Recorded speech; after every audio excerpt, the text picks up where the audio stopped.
But look at this. Film icon Tom Hanks knows all kinds of people in Hollywood who act similar to high-profile producer Harvey Weinstein. Look at that. Yeah. That's now out today on Infowars.com. An interview with the New York Times Wednesday. Hanks weighed in on recent news regarding Weinstein's predatory behavior towards females. I've never worked with Harvey, Hanks says, but it's all just sort of fits, doesn't it?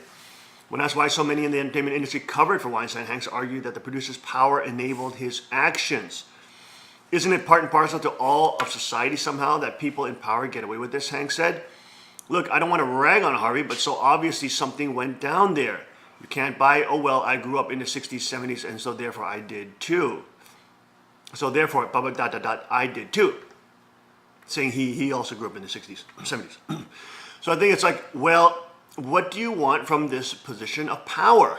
I know all kinds of people that just love hitting on or making the lives of underlings some degree of miserable because they can. Hanks stressed through, though, that Weinstein's power merely amplified an already deviant mind.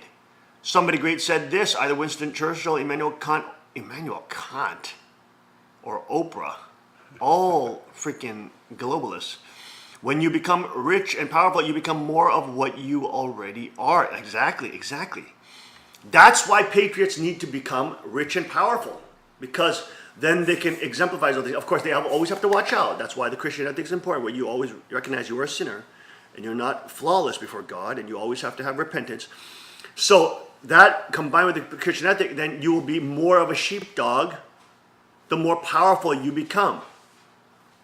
Now, there's always temptation and danger there, so you have to always be careful. And that's why we have the Chinese Constitution, which then prevents and protects you from yourself. That's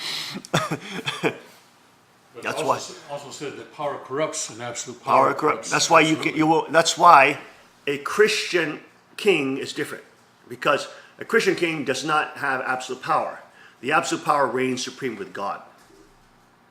But the atheist king wants to seek absolute power, whereas the Christian king knows he will never have absolute power because he believes in the creator God, which is the true God, and he has absolute power. And you are just a servant of that God. You see what I'm saying? So that is essential. And of course, the Chinese Constitution doesn't allow anybody to have absolute power in the real world, in the actual real world. But there are dangers with obviously prosperity, and then a lot of people in Chinese and a lot of the kingships in Chinese, the tribal kings, will be prosperous.